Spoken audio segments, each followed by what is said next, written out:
बहुत बुरी हालत थी, मुझे देखा ही नहीं जा रहा। हाथरस कांड में पुलिस प्रशासन की भारी लापरवाही सामने आई है।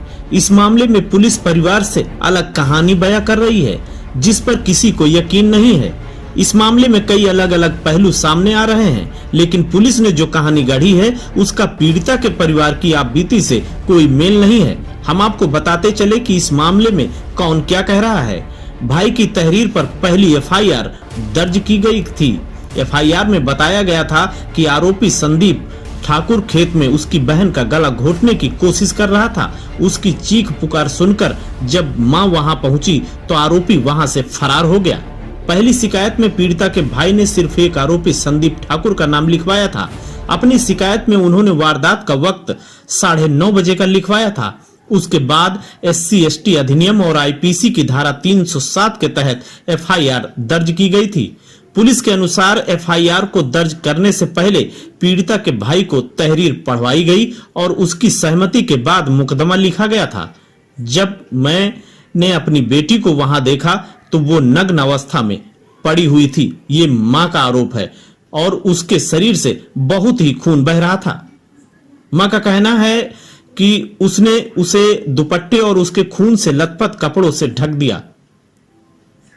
मां कह रही है कि हम बेहद असमंजस में थे और एकदम सदमे की हालत में थे। हमारी बेटी बेहोश थी। जाहिर है हम हाथरस के चंदपा पुलिस थाने में पुलिस को बलात्कार या सामूहिक बलात्कार का बयान नहीं दे सकते थे, जहां पहली एफआईआर दर्ज की गई थी, क्योंकि तब तक हमें नहीं पता था कि बेटी के साथ सामूहिक बलात्कार हुआ था। हमारी बेटी ने अपने भाइयों के कान में एक आरोपी संदीप ठाकुर का नाम लिया और बेहोश हो गई। तो हमने सोचा कि गांव में रहने वाले संदीप ठाकुर नाम के लड़के ने उसकी पिटाई की है। यही सब पहली एफआईआर में भी दर्ज है। पहली एफआईआर मेरे और मेरी मां के बयान के आधार पर दर्ज की गई थी। मेरी बहन बयान देने की हालत में नहीं थी, ये भाई का कहना है। उनका कहना है कि वो बेहोश थी। तब तक हमें यह भी नहीं पता था कि उसके साथ सामूहिक बलात्कार हुआ है।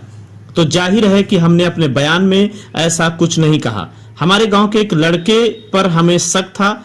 हमने शिकायत में उसका नाम लिया। उसका नाम संदीप ठाकुर है। हमने पुलिस से शारीरिक हमले की धाराएं लगाने को कहा, क्योंकि हम नहीं जानते थे कि मेरी बहन के साथ सामूहिक बलात्कार किया गया था। अलीगढ़ के JNMC अस्पताल के ICU के अंदर 15 तारीख को मेरी बहन को होश आया, लेकिन वो किसी भी हालत में अपना बयान देने की हालत में नहीं थी। पीड़िता के भाई के अनुसार पुलिस 20 तारीख को अस्पताल आई, लेकिन बहन उस दिन भी अपना बयान नहीं दे सकी। उसकी हालत खराब थी। बहन ने 22 तारीख को अपना बयान दिया। उसके बाद दूसरी एफआईआर दर्ज की गई और सामूहिक बलात्कार और हत्या की कोशिश की धाराएं जोड़ी गई। भाई का आरोप है कि मैंने अपनी बहन को देखा, मैंने उसकी हालत देखी। उसकी गर्दन टूट गई थी, उसकी जीभ कट गई थी, पूरी तरह से नहीं बल्कि कटी हुई थी। उसने मुझे बताया कि उसकी जीभ दांतों के बीच आकर कट गई। लड़की के बयान से आई गैंग रेप की थ्योरी परिवार और पुलिस के अनुसार बीती 22 सितंबर को पहली बार पीड़ित लड़की ने गैंग रेप के बारे में उल्लेख किया और अन्य 3 अभियुक्तों के नाम भी बताए। इसके बाद एफआईआर में धारा बदली गई और फिर 23, 25 और 26 सितंबर को तीनों नामजद अभियुक्त गिरफ्तार कर लिए गए।